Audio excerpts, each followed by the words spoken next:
వాస్తవమా అవాస్తవమా అనేది పక్కన పెడితే it shows the level of the level of problem persisting in the BRS party. This is one. రెండోది కేటీఆర్ మాట్లాడమాట.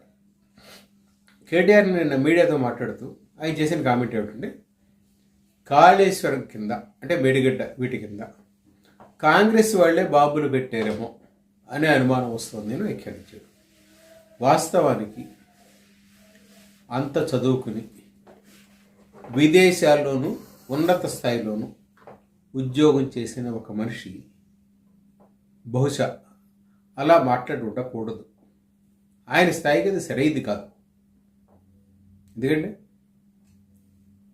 ఇది జరిగిన వెంటనే 2023 అక్టోబర్ 21న సంఘటన జరిగిన వెంటనే దీని మీద అనుమానాలు ఉన్నాయంటూ పోలీస్ స్టేషన్లో కంప్లైంట్ చేయడము, పోలీసులు దాని మీద విచారణ చేయడము, అక్కడ ఏం లేదు అంటే వాళ్ళు అప్పట్లోనే ఇక్కడ ఏదో బాంబు పేలిందా ఇదా దానికి చేసినప్పుడు అక్కడేం జరగలేదు అని అధికారులు చాలా పోలీసు అధికారులు ఎంక్వైరీ తేల్చేశారు.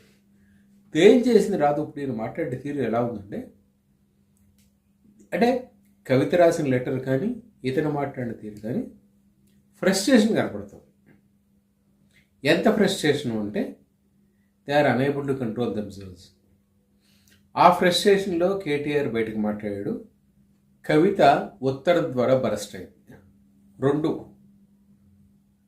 ఇప్పుడు ఈ మొత్తం సిస్టంలో బరస్ట్ కాకుండా ఆగింది ఒక్క కేసీఆర్.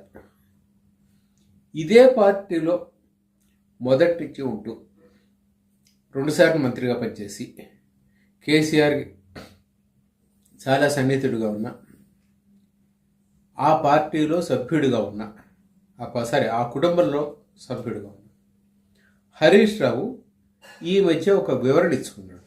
ఏమని? కేటీఆర్కి పార్టీ పగ్గాలు అప్పగించినా నేను పనిచేస్తాను అంటే, అది ఆయన వివరణ ఇచ్చుకోవాల్సిన పరిస్థితి ఎందుకు వచ్చింది అంటే, అగైన్ గోయింగ్ బ్యాక్ టు ఆ పార్టీలో జరుగుతున్న అంతర్గత వ్యవహారం ఎక్కడో ఏదో బర్స్ట్ కాబోతున్న పరిస్థితి. అది బర్స్ట్ అవుతుందా, సబ్సైడ్ అయిపోతుందా, కేసీఆర్ దాన్ని చాలా సమర్థంగా సబ్సైడ్ చేస్తాడా ఏమిటనే తెలియదు. ఎందుకంటే దాదాపు 90sలో